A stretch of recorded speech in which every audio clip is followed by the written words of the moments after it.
हिमाचल प्रदेश के धर्मशाला से एक बेहद गंभीर और झकझोर देने वाला मामला सामने आया है। कॉलेज में कथित रैगिंग और यौन उत्पीड़न से परेशान एक 19 वर्षीय छात्रा की इलाज के दौरान मौत हो गई। इस मामले में पुलिस ने 4 छात्राओं और एक कॉलेज प्रोफेसर के खिलाफ एफआईआर दर्ज कर ली है। हालांकि इसमें कॉलेज प्रशासन मृतक छात्रा को अपने कॉलेज में इस साल की छात्रा के तौर पर मानने से इनकार कर रहा है, तो वहीं पीड़ित परिजन और अभिभावक इस पूरे मामले में कॉलेज प्रशासन समेत पुलिस प्रशासन को भी कटघरे में खड़ा कर रहा है। धर्मशाला डिग्री कॉलेज में पढ़ने वाली 19 वर्षीय पल्लवी की मौत के बाद अब रैगिंग और यौन उत्पीड़न के गंभीर आरोप सामने आए हैं। पीड़िता के पिता विक्रम कुमार के बयान पर थाना धर्मशाला में पुलिस ने इस मामले को भारतीय न्याय संहिता की धारा 75, 115, 2, 3, 5, जिसे यौन उत्पीड़न, स्वेच्छा से चोट पहुंचाना और समान आशय में परिभाषित किया जाता है, और Himachal Pradesh educational institution ragging निषेध एक्ट 2009 की धारा 3 के तहत दर्ज किया गया है, जिसकी पुष्टि एसपी वीर बहादुर ने की है। उन्होंने कहा कि हालांकि ये मामला सीएम हेल्पलाइन में भी गया था और जो पुलिस पर सवाल खड़े किए जा रहे हैं, सच्चाई ये है कि जैसे ही उन्हें इस मामले की जानकारी मिली, उन्होंने तुरंत पीड़ित परिजनों से बातचीत की तो पता चला कि बेटी के इलाज के लिए बाहर हैं और उन्हें वापस आने पर उन्हें इत्तला करने की भी अपील की गई। इस दरमियान जब बेटी की मौत हो गई तो बीते कल ही ये मामला फिर से सामने आया और उस पर अब पुलिस जाँच कर रही है, जिसमें 4 छात्राओं और एक प्रोफेसर को पार्टी बनाया गया है। धर्मशाला का एक वीडियो सोशल मीडिया पर वायरल हो रहा है, क्या पूरा मामला है सर? ये पुलिस थाना धर्मशाला के अंतर्गत पिछले दिन जो है एक सोशल मीडिया पे एक वीडियो वायरल हुआ था, जिसमें एक बच्ची जो है वो हॉस्पिटल के बेड पे जो है वो कोई स्टेटमेंट जो है दे रही है और जिसमें कोई महिला जो है उससे पूछताछ कर रही है। तो इसी सिलसिले में जब पूछताछ की गई तो यह पा गया कि एक लड़की जो कि यहाँ धर्मशाला क्षेत्र सिद्धवाड़ी से रहने वाली थी, 19 वर्षीय, उसकी कुछ दिन पहले जो है वो मृत्यु हो गई थी और जिसकी ट्रीटमेंट जो थी वो डीएमसी लुधियाना में चल रही थी। दौरान ट्रीटमेंट जो है उसकी मृत्यु 26 तारीख को जो है वो हो गई थी, 26 दिसंबर। तो इसमें पुलिस ने जो है उनके परिवारजनों से संपर्क किया और परिवारजनों से संपर्क करने के पश्चात जो है उसके फादर की जो स्टेटमेंट है उसको रिकॉर्ड किया। तो फादर ने बताया कि पिछले वर्ष सितंबर मंथ में उसकी जो बेटी है भी उसके साथ जो 3-4 और लड़कियां थी कॉलेज की, तो उन्होंने उसका उत्पीड़न जो है वो किया था और एक प्रोफेसर का भी उसने नाम लिया है कि उसने भी उसका उत्पीड़न किया है, तो जिसकी वजह से वो डिप्रेशन में बाद में चली गई थी। तो इसमें फर्दर जो है पुलिस ने जो उसकी स्टेटमेंट है, फादर की स्टेटमेंट है, उस पर एफआईआर रजिस्टर की है और अभी एफआईआर करने के पश्चात जो है इसमें फर्दर जांच जो है हम कर रहे हैं। सर, ऐसा बताया जा रहा था कि ये 2 महीने पुराना मामला है और इसमें पुलिस के पास जो है शिकायत की गई थी, लेकिन पुलिस ने कोई कार्रवाई नहीं की। कितनी सच्चाई है इन फैक्ट्स के अंदर? देखिए, जब जिस समय की ये चीज़ बता रहे हैं उस समय ऐसी कोई भी जो थी कंप्लेंट, ना तो पुलिस के पास कोई भी कंप्लेंट ऐसी नहीं पहुंची है। अभी कॉलेज में ये कंप्लेंट कोई दी गई है इनके द्वारा या नहीं दी गई है, उसके बारे में अभी जांच पड़ताल करने के बाद पता चलेगा। परंतु जो सरसरी तौर पे पता चला है कि 20 दिसंबर को एक सीएम हेल्पलाइन पोर्टल पे एक कंप्लेंट जो थी इनके परिवारजनों द्वारा दर्ज करवाई गई थी, जिसके पश्चात उसमें जो गर्ल्स थी उनके खिलाफ उसने कहा था कि उन्होंने जो है मेरी रैगिंग की थी और उन्होंने जो है मुझे प्रताड़ित किया था, इस बारे में सूचना थी। तो उसके पश्चात जब इनसे संपर्क करने की कोशिश की गई तो परिवारजनों ने बतलाया कि वो अभी बाहर हैं ट्रीटमेंट के लिए, तो जैसे ही वो आएंगे तो उसके पश्चात जो है उसको उसमें फर्दर जो भी ज़रूरत होगी उस हिसाब से हम कार्रवाई करवाएंगे।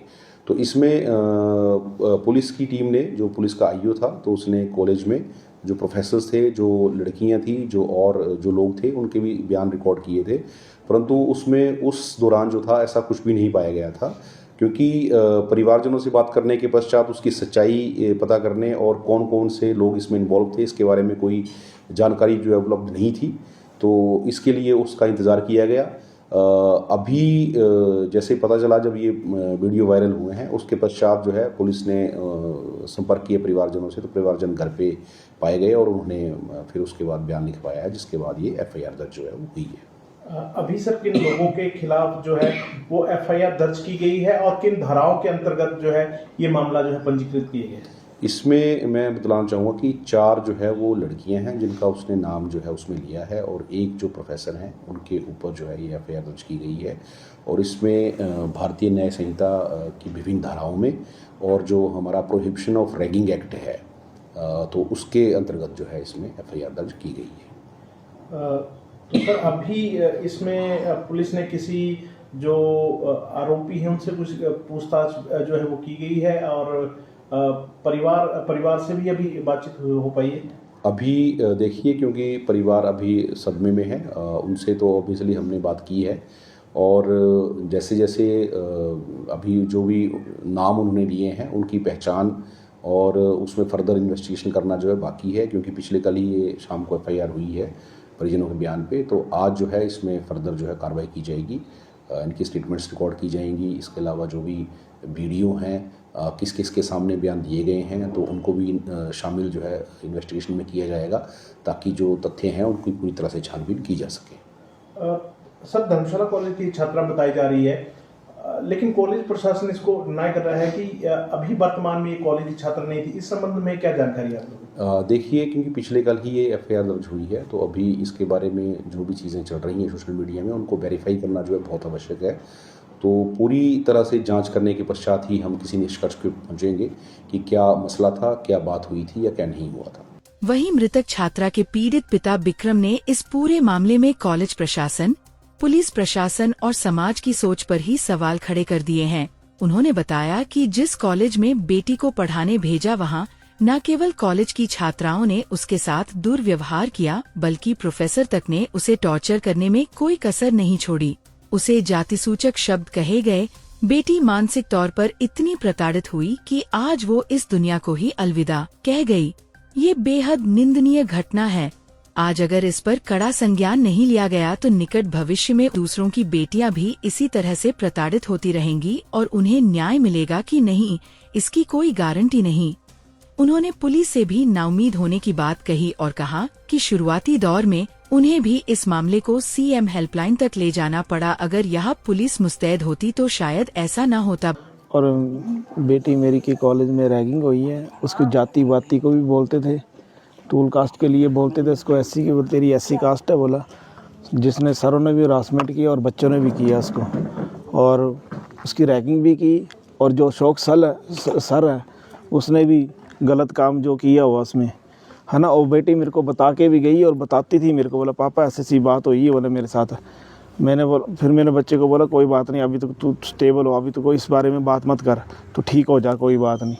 ऐसी सी दुर्घटना की है सर। कब का ये मामला है और कौन सी कक्षा में आपकी बेटी पढ़ती थी, थोड़ा विस्तार से बताइए। देखो जी, फर्स्ट ईयर में पढ़ती थी, तो फर्स्ट ईयर में भी ऐसे हुआ था, पहले भी ऐसे हुआ था। तब भी पुलिस तक बात गई थी, डॉक्टरों ने रैगिंग का बनाया हुआ था इसका फर्स्ट ईयर में भी।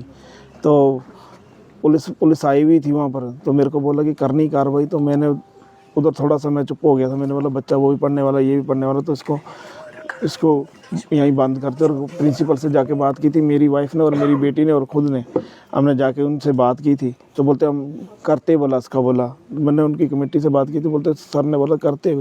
लेकिन बच्चा मेरा जा करके जो कास्ट से जो बोला हुआ मेरे बच्चे को, जो एससी करके बोलते थे मेरे बच्चे को, कास्ट नाम लेकर बोलते थे मेरे बच्चे को, उधर से बच्चा मेरा बहुत हरासमेंट होता। मेरे को बोलता था बार बार, वो बोलता था पापा, बोला मेरे को ऐसे से बोलते हैं बच्चे। मैंने बोला बच्चा तो कोई बात नहीं, ऐसे बोलते, चुप रहे तू। मैं इसको ऐसे बोलता था। बच्चा मेरा बहुत ज़्यादा परेशान हुआ सर। आपकी बेटी जो डिप्रेशन में बताई जा रही है, कब से मतलब डिप्रेशन में थी और क्या वजह उसकी थी? सर कॉलेज में पढ़ने के बाद ही डिप्रेशन में आई थी या पहले से ही? नहीं सर, ये कॉलेज में पढ़ने से बाद ही डिप्रेशन में गई है। पहले बिल्कुल ठीक है, बच्ची बहुत टैलेंटेड थी मेरी। बच्ची के आप वीडियो देख सकते हो, हर चीज़ देख सकते हो बच्चे के। बच्चा बहुत अच्छा था मेरा, वो पढ़ने में भी लायक था, कोई प्रॉब्लम नहीं है।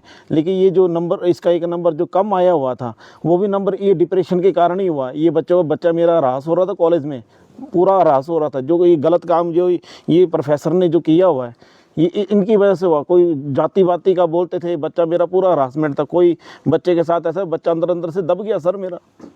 आज मेरे बच्चे के साथ हुआ, कल किसी और के बच्चे के साथ होगा ऐसे। कल किसी और बेटी कोई शिकार बनेगी, कोई और बेटी बनेगी। तो आपने पहले भी एक कंप्लेंट सीएम हेल्पलाइन पर की थी या पुलिस हेल्पलाइन पर भी की थी? उस दौरान पुलिस कह रही है कि इन्वेस्टिगेशन मामले की हुई थी और आपने उस दौरान कार्रवाई करने से मना किया था, वो क्या मामला? नहीं सर, मैंने कोई कार्रवाई करने से मना नहीं। मैं तो खुद फ़ोन करता था, मेरे बच्चे की कोई कार्रवाई करे, ऐसा तो मैंने बिल्कुल नहीं बोला। अभी एफआर लॉज में देखना, उनका नाम काटा जा रहा है, अशोक सर का। जिन्होंने गलत काम किया उनका नाम काटे, गुनहगारों को बचाया जा रहा है। ये प्रशासन है, ये काम करते ये जो प्रोफेसर उनकी बेटियों को बेटी बचाओ बेटी पढ़ाओ, ये प्रोफेसर है, ये काम करेंगे। कब आपकी बेटी की मृत्यु हुई और आपने कब? 26 तारीख को हुई सर। नवातरे लगे थे, बच्ची 22 तारीख थी, बच्ची मेरी तब बीमार हुई है बहुत ज़्यादा। उसे 3-4 दिन पहले कॉलेज गई तो उस सारा उसके बीच भी हुआ। प्रशासन और कॉलेज का ये कहना है, कॉलेज प्रशासन का, कि 29 जुलाई के बाद आपकी बेटी कॉलेज बिल्कुल भी नहीं गई सर। है वो और छुपा रहे हैं बहुत कुछ छुपा रहे हैं सर। वो छुपा रहे हैं, ऐसा कुछ भी नहीं है। वो अपना रिकॉर्ड बता रहे हैं, वो छुपा रहे हैं। बच्ची को मैं खुद छोड़ के आता, मन नहीं करता था, मैं उसको लेके आ जाता था कॉलेज से। और एक जो मोनिका थे, बच्चा मेरे साथ बैठा हुआ है, ऐसे बच्चा मेरे साथ बैठा हुआ है, तो वो लड़की मेरे को फ़ोन करती है और मोनिका मेरे को बोलती है, बोला अंकल आपकी बेटी कहाँ पर है, बोला मेरे को ऐसे बोलती है। और बच्चा मेरे साथ बैठा हुआ, हम कहीं घूम के आए तो बच्चा मेरे साथ बैठा, तो वो बच्चे बोलती है आपकी बेटी तो वहाँ घूम रही है, बोला। और बच्चा मेरे साथ बैठा हुआ ऐसे। मैंने जब उसको पूछा, मैंने बेटा, मैंने बोला ये देख बात कर, मैंने बोला ऐसी बातों में ध्यान नहीं देते। बोला देख पापा आप मेरी बेइज्जती कर रही है ये बच्चे। तो बच्चा मेरा हरास होता था यहाँ पर। बाप की नज़रों में इसको गिराने की कोशिश करेगी। आपने अब पुलिस को शिकायत दी है, किस तरह की आपने शिकायत दी है, क्या उसमें आपने कहा है?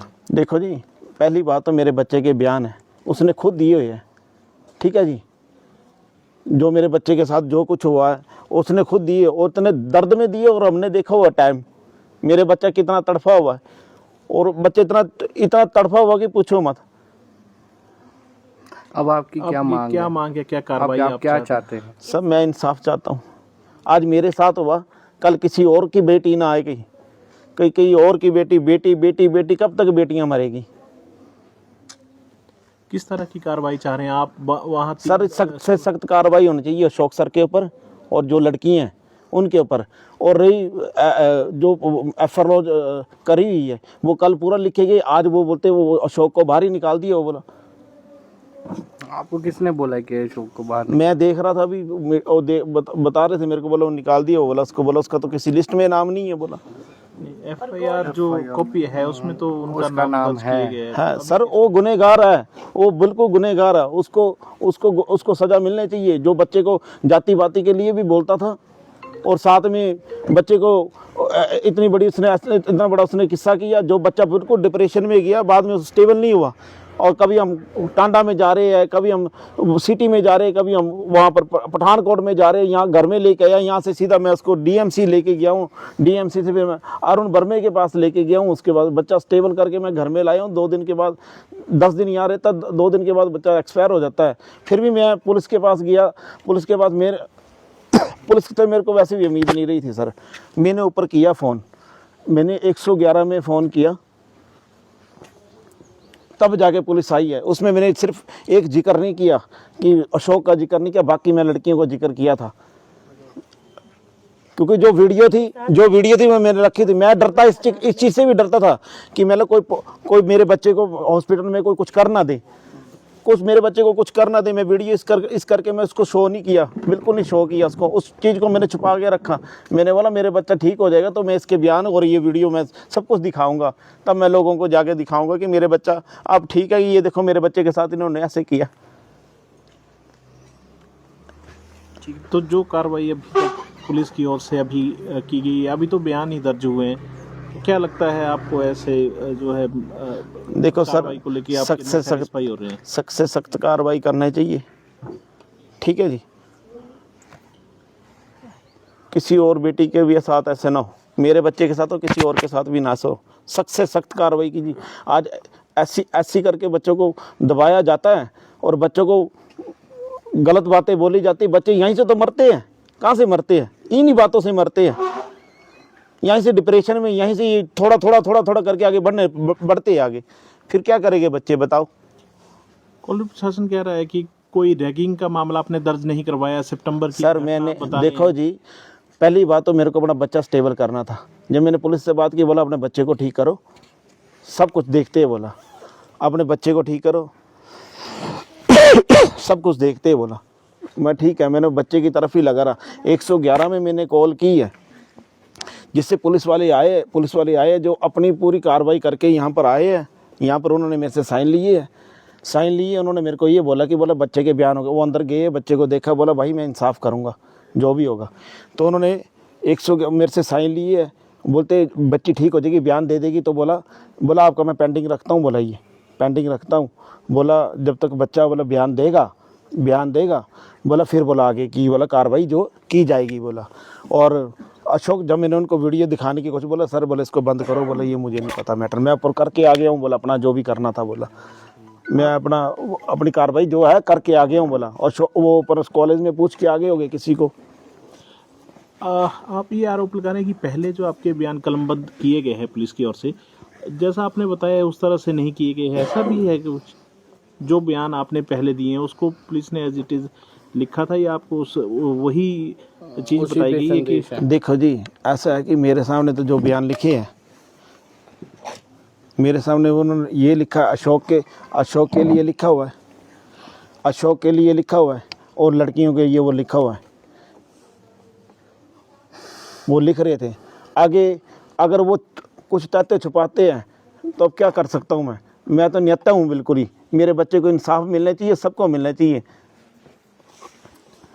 उधर इस घटना के बाद कॉलेज प्रशासन पूरी तरह से अपने प्रोफेसर के पक्ष में उतर आया है। कॉलेज प्रिंसिपल राकेश पठानिया ने पहले पीड़ित परिजनों के प्रति संवेदना जाहिर की, फिर कहा कि इसमें कोई दो राय नहीं कि मृतक छात्रा उनके कॉलेज की छात्रा थी, मगर इस साल उनकी एनरोलमेंट नहीं हो पाई थी, इसलिए ये कहना कि वो इस कॉलेज में पढ़ाई कर रही थी, ये कॉलेज की छवि के साथ जस्टिस नहीं होगा।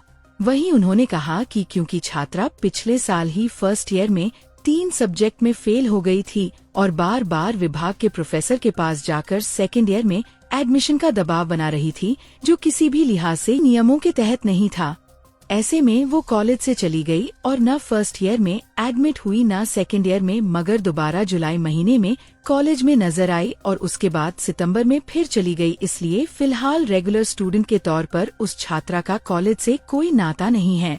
राकेश पठानिया ने बताया कि कॉलेज रैगिंग के मामले में 0 टॉलरेंस की नीति अपनाता है। हर ब्लॉक में एंटी रैगिंग कमेटी के नंबर लिखे होते हैं, बावजूद इसके उनके पास कोई शिकायत किसी की ओर से नहीं दी गई, जिस पर कि वो कोई इंक्वायरी बिठाते। जी, सबसे पहले तो मैं संवेदनाएं व्यक्त करूंगा जो पीड़ित परिवार है, जिस बच्ची की जान गई है। तो ऐसा नहीं होना चाहिए था कि एक प्राइम जो एक लॉस है पेरेंट्स को हुआ है, तो मेरी संवेदनाएं हैं पेरेंट्स के प्रति।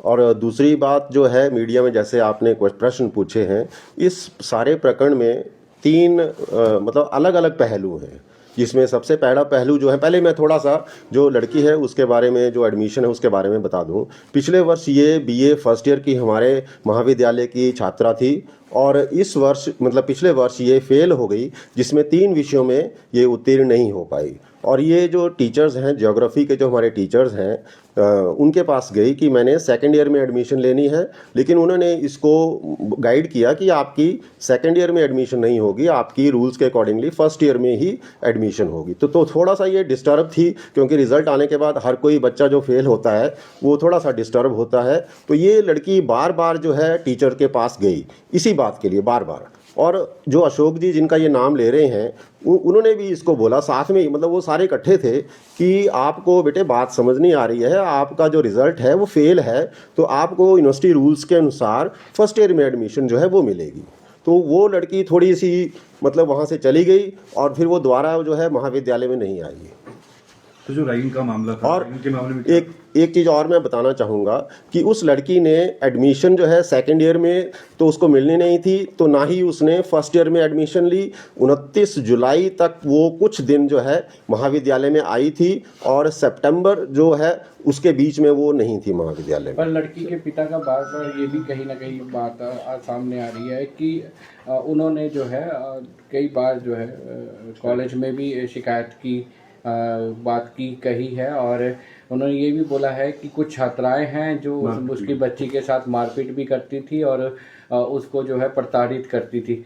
ये कितनी तक सच्चाई है, क्योंकि रैगिंग का मामला भी सामने आ रहा है। देखिए, रैगिंग के मामले में हमारी जीरो टॉलरेंस नीति है, हमेशा रहती है और रहेगी भी, कि रैगिंग जो है छोटा बड़े की नहीं ले सकता, ना ही बड़ा छोटे की ले सकता, ना ही अपने सहपाठी अपने क्लास के मतलब सहपाठी की ले सकते हैं। किसी भी एंगल से रैगिंग जो है हमारे लिए जीरो टॉलरेंस है। अब ये जो पहला पहलू है रैगिंग का, इसमें ये मुझे मीडिया के थ्रू ही पता चला है कि वो लड़की जो है दूसरी लड़कियां उसको कुछ परेशान करती थी, और इस मामले में जो कंप्लेंट जैसे आप बता रहे हैं, हमारी रैगिंग कमेटी बनी हुई है जिसके जो पूरी कमेटी कॉन्टैक्ट नंबर के साथ जगह जगह डिस्प्ले है। जिस ब्लॉक में वो पढ़ती है वहाँ पर सामने एंट्रेंस पर भी लगी हुई है, मतलब टीचर्स की मतलब वहाँ लगी हुई रोल कॉन्टैक्ट नंबर लगे हुए हैं। तो अगर ऐसा कोई प्रकरण हुआ होता तो बच्चा या तो अपने फ्रेंड्स के साथ शेयर करता है या जो टीचर्स हैं उनके साथ ज़रूर शेयर करता है। इवन मेरे साथ कई बार बच्चे शेयर करते हैं कि मेरे को सर वो तंग कर रहे हैं, मेरे को वो तंग कर रहे हैं, लेकिन मैं अपने लेवल पर जो है, क्योंकि वो रैगिंग के मामले नहीं, आपसी उनकी टसल होती है, तो उनको बिठा के उनकी सहमति जो होती है वो हम करवाते हैं। लेकिन इस मामले में ये जो आप बता रहे हैं इस लड़की के मामले में, जो टीचर्स हैं उनके पास, जो हमारी एंटी रैगिंग कमेटी है उसके पास या मेरे पास कोई भी ऐसी जानकारी आज तक, जो ये जो सेशन इसमें तो वो 29 जुलाई के बाद वो कॉलेज ही नहीं आई है। पहली बात तो ये है, महाविद्यालय में 29 जुलाई के बाद वो आई नहीं है। तो ये मतलब जो है मुझे लगता नहीं है कि इसमें ये एंगल है। और दूसरा कि हमारे महाविद्यालय में पुलिस वाले आए थे दिसंबर माह में, उन्होंने उस कक्षा की छात्राओं को बुलाया था, यहीं पर बुलाया था, और मैं खुद बाहर चला गया था। मैंने बोला था कि जो टीचर हैं हम बाहर चले गए, तो जो पुलिस है उन्होंने इंटेरोगेट की बच्चियां जो हैं, लगभग सभी बच्चों का एक ही मत था कि वो थोड़ी अलग रहती थी, किसी से मिक्सअप नहीं होती थी और ज़्यादा वो बात नहीं करती थी। सर, प्रशासन का ये कहना है कि मतलब 25 जुलाई 2025 से 29 जुलाई के बाद जो छात्रा जिसकी डेथ हुई वो कॉलेज की स्टूडेंट नहीं थी। नहीं, स्टूडेंट रिजल्ट आया सितंबर में। 29 जुलाई तक उसने सिर्फ कुछ ही क्लासें जो है सेकेंड ईयर में लगाई थी, उसके बाद वो नहीं आई। एक्चुअली होता है कि हमें रोल ऑन करने पड़ते हैं बच्चे, जिसमें बच्चे को सेकेंड ईयर में एडमिशन लेनी पड़ती है, और जब रिजल्ट आता है तो जो बच्चे फेल होते हैं उनको हम रोल बैक कर देते हैं। तो वो बच्ची बार बार यही बोल रही थी कि मैंने उसको हम रोल ऑन तो कर देते हैं अपने रिकॉर्ड में, लेकिन जब तक वो फीस जमा नहीं करेगी उसकी एडमिशन उसमें नहीं होती है। लेकिन यहाँ पर बात ये थी कि वो बच्ची जो है 29 जुलाई के बाद जो रिजल्ट है शायद थोड़ा आगे निकला, तो बीच में उसके बाद नहीं आई महाविद्यालय। स्टूडेंट थी आपके कॉलेज की या नहीं थी? देखिए, स्टूडेंट जैसे आप भी हमारे महाविद्यालय से काफ़ी पहले पढ़े हैं, तो आज की डेट में भी मैं आपको ये नहीं बोलूँगा कि आप हमारे स्टूडेंट नहीं हैं। वो लड़की फर्स्ट ईयर में हमारी स्टूडेंट थी।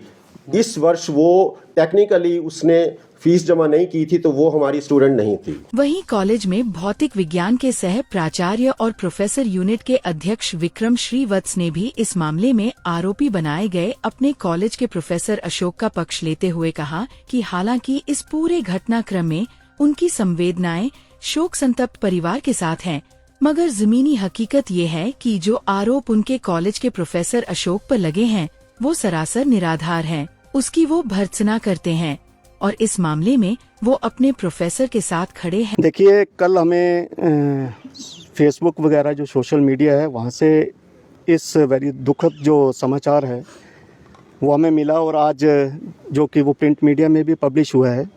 तो सबसे पहले तो मैं जो शोक संतप्त परिवार है उनके लिए मैं अपने और अपने पूरे स्टाफ की तरफ से बड़ी गहरी संवेदनाएं व्यक्त करता हूं। किसी भी बच्चे के साथ अगर ऐसा होता है तो ये बहुत ही दुखद है, और अध्यापक होने के नाते हम ये जो बच्चे होते हैं इनको एक बच्चों की तरह ही देखते हैं, बेटे बेटियों की तरह देखते हैं, और उनका जो ऐसा दुखद निधन हो तो ये हमारे लिए भी बहुत दुख की बात है।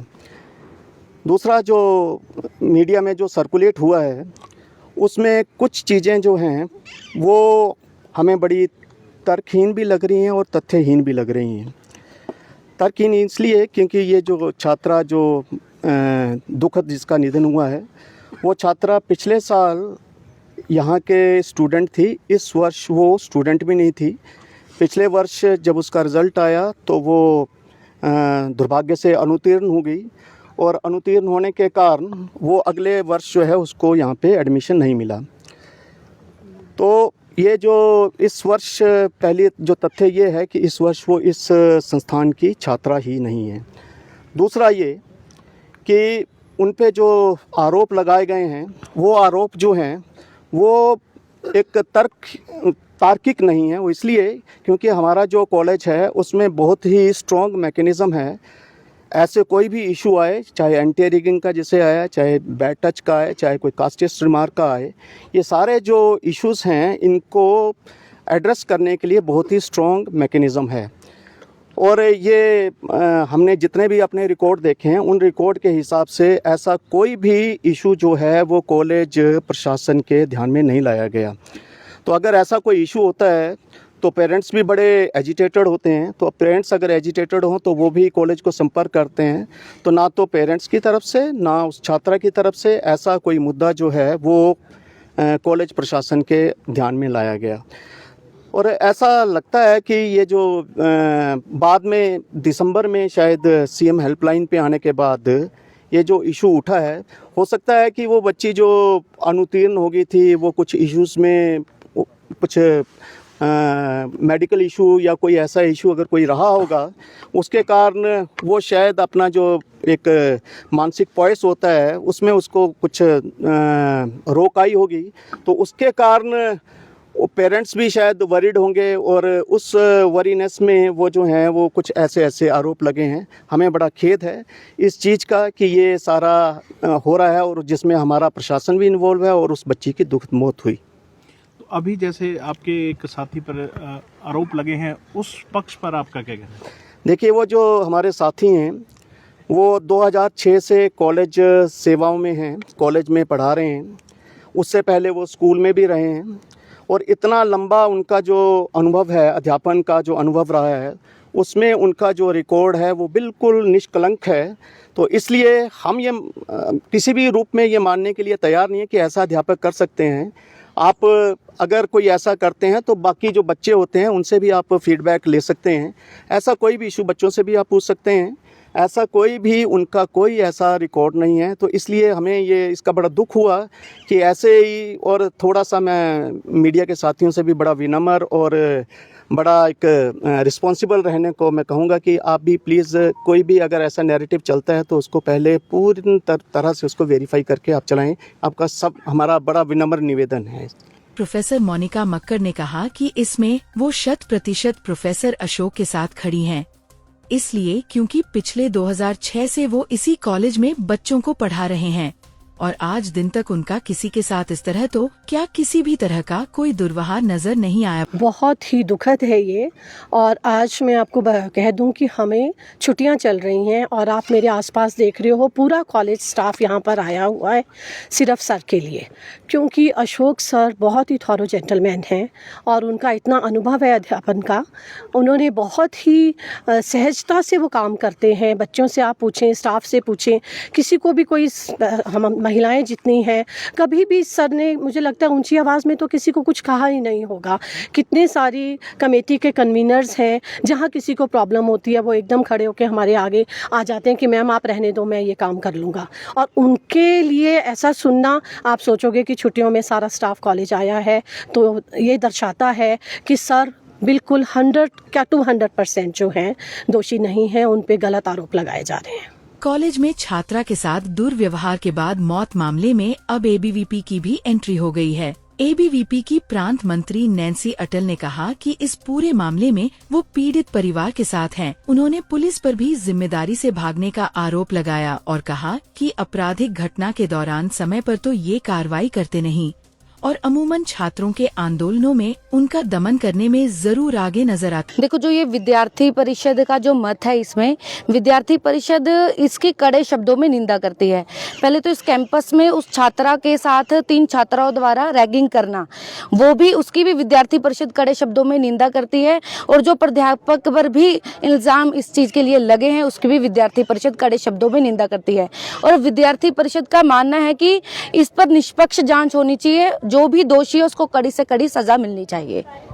तो जैसा कि ऐसा कहा जा रहा है कि प्राध्यापक जो है वो बहुत इनोसेंट थे और इस तरह के आरोप जो है वो गलत हो सकते हैं, उस पर आप लोगों का क्या पक्ष है?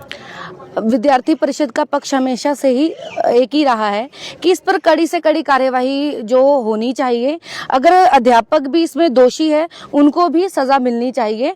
और जो पुलिस प्रशासन को, एक छात्रा के पेरेंट्स जब अभी उनसे हमारा मिलना होता है तो छात्रा के पेरेंट्स FIR करने पुलिस स्टेशन जाते हैं और पुलिस स्टेशन में FIR दर्ज नहीं की जाती। तो कहीं ना कहीं ये पुलिस का फेलियर है कि इसकी कंप्लेंट बहुत पहले कर दी गई थी और उसके लिए पुलिस ने कोई भी संज्ञान नहीं लिया।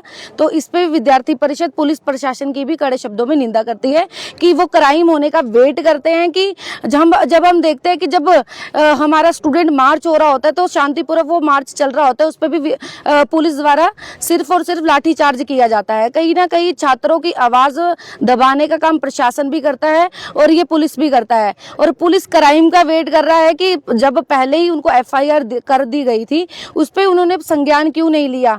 हमारी जो छात्रा बहन है वो इतने मानसिक रूप से प्रताड़ित हो गई थी कि वो बीमार रहने लगी और उसकी डेथ हो गई।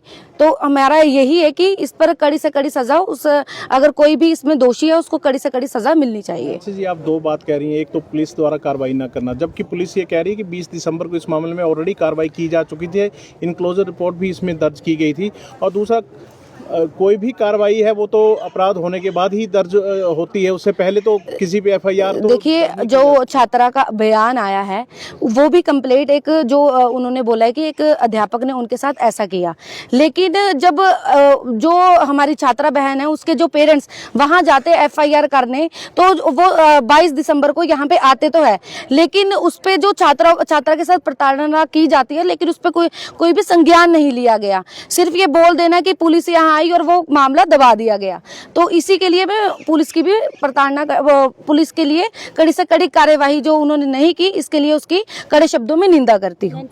काबिले गौर है कि नए साल के शुरुआती दौर में जिस तरह से शांत प्रिय हिमाचल के सबसे शांत माने जाने वाले शहर धर्मशाला में सनसनी भरा ये वाकयात सामने आया है और जिसने देश भर में सुर्खियां बटोरी हैं, इससे निश्चित तौर पर धर्मशाला की धरा धूमिल हुई है। अब सवाल ये है कि जिस तरह से इस घटना के कई पक्ष सामने आए हैं, उसमें कौन कितना सच्चा और कौन कितना झूठा है ये तो खैर अदालत में ही तय होगा। मगर जिस तरह से इस पूरे घटनाक्रम में एक बेटी को अपनी कीमती जिंदगी से हाथ धोना पड़ा है, उसके असली गुनहगार कौन हैं, इस पर से पर्दा निश्चित तौर पर उठना लाजमी है। तभी सही मायनों में समाज की उचित दशा और दिशा तय हो पाएगी।